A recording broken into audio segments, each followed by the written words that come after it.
Hi, this is Pranay again from Advanced Innovation Group. Now let's look at clause number 7.6. I hope you already know that this is my series of videos on ISO 9001 interpretation, implementation, and audit. There would be separate videos to understand this, to understand each element. This is just an overview.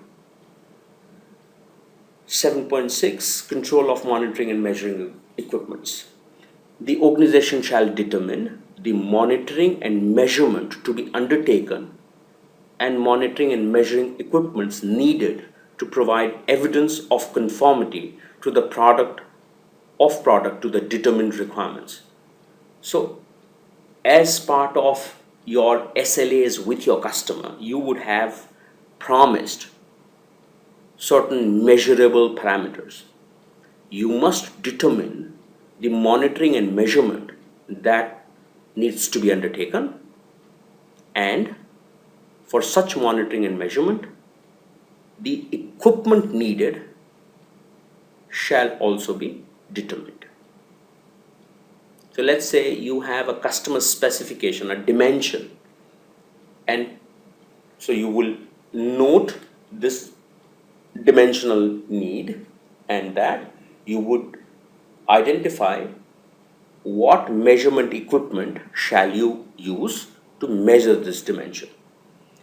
The organization, it further goes on to say, the organization shall establish processes to ensure that monitoring and measurement can be carried out and are carried out in a manner that is consistent with the monitoring and measurement requirements.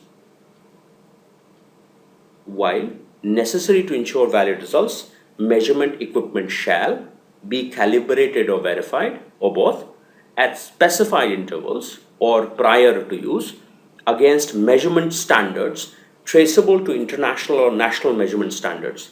Where no such standard exists, the basis used for calibration or verification shall be recorded. So it is essentially saying that, if you have exposure to the term measurement system analysis, it is essentially saying that, very any measurement equipment that you are using may contribute to measurement error, and process performance cannot be diluted or maligned with measurement equipment not being calibrated well.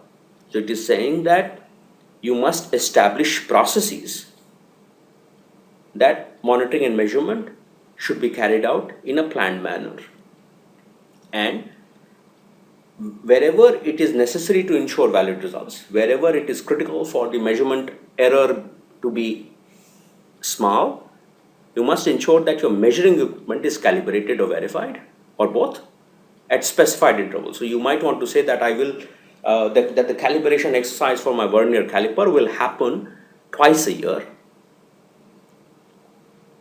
or in certain cases prior to the measurement being taken, I might want to verify against measurement standard traceable to international or national measurements. So such calibration should be traceable to national or international standards. Should no standard exist in your area, the basis used for calibration or verification shall be recorded. So let's say you are measuring network uptime and you are using a particular kind of monitoring tool. You must conduct some kind of exercise to ensure that the results are correct, and the basis of measurement calibration shall be documented or recorded. Let's continue with clause the B section here, where necessary to ensure valid results, measurement equipment shall be adjusted or readjusted as necessary. Wherever adjustments or readjustments are necessary, that shall be done. Have identification in order to determine its calibration status. So if you have measurement equipments, it's always a good practice to ensure that their calibration status be mentioned such that failures don't happen. So if I were to make a process that my vernier caliper is to be calibrated every 6 months, and the next calibration is due, let's say, on the 1st of September, such calibration status must be identifiable. So you must have identification in order to determine its calibration status. When was it last calibrated, or what is the due date of the next calibration exercise? D. Be safeguarded from adjustments that would invalidate the measurement results. So you have a measurement equipment, you must ensure that you've safeguarded that measurement equipment from adjustments that would invalidate the measurement results.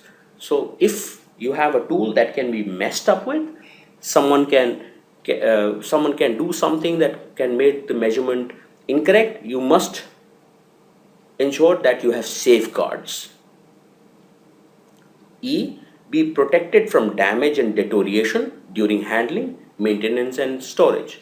You must be careful to ensure that your measurement equipment be protected from damage and deterioration during the handling time or the maintenance or the storage.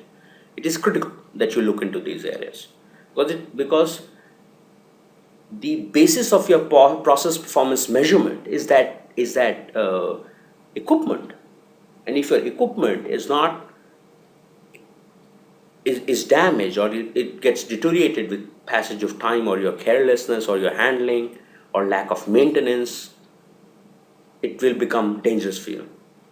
In addition, the organization shall assess and record the validity of previous measuring results when the equipment is found not to conform to requirements.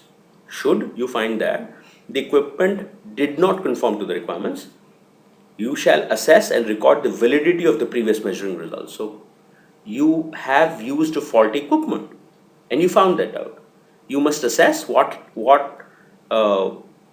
is the validity of the previous outcome that you mentioned based on that equipment which is faulty, that you know now. The organization shall take appropriate action on the equipment in any product affected. So your decision on a pass or a fail dependent on a equipment. You found out that the equipment is faulty. You should take appropriate action and on the equipment and any product affected. So the equipment may be sent for repair, replacement, or scrapped, and any product that has been affected you must make corrections or corrective actions, whatever is suitable. Records of result of calibration and verification shall be maintained. See 4.2.4. ISO mandates for you that you mandatorily have to maintain results of calibration and verification. When used in monitoring and measurement of specified requirements, the ability of computer software to satisfy the intended application shall be confirmed. Should you be using computer application to measure, you must verify the ability of the computer software to be able to satisfy the intended application. This shall be undertaken prior to initial use and reconfirmed as necessary. So for something you are using a computer application, prior to that computer application being put to use, you should conduct testing and see if the expected result is as per the situation, it is as per the desired result. Mostly when you are looking at computer softwares, computer applications, prior to it being released to the production, prior to it being put to use, you will have a proper testing protocol to be followed. And evidence of such testing must be kept. So you are using a SAP, you're using certain kind of ERPs or CRMs, or anything for that matter. You must ensure that such computer applications, prior to they being used, have been checked for their correctness. Confirmation of the ability of the computer software to satisfy the intended application would typically include its verification and configuration management to maintain its suitability for use. And one important area that I would always advise is the element of maintenance and capability that you should always look at from a software perspective. So when you are an implementation professional, find out what measurement and monitoring and measurement is required, and for the same, what tools or measurement equipment shall be used. Look at the calibration needs. The calibration shall be traceable to some international or national measurement standards. Should there be no such standard in that particular area, the basis used for calibration or verification should be recorded. That's a mandatory record. It should be adjusted and readjusted as necessary, have identification. So while you are auditing, through corroborative inquiry or documents, check what measurement equipments, monitoring and measurement is required, what equipments are required, look at how they are being calibrated, check the design intent of that, check if the calibration is traceable to some international standard, check for the safeguard from adjustments, check what protection mechanisms are being used to protect it from damage, deterioration during handling, maintenance and storage, etc., and mark your observation accordingly. I hope this video helps you. Thank you.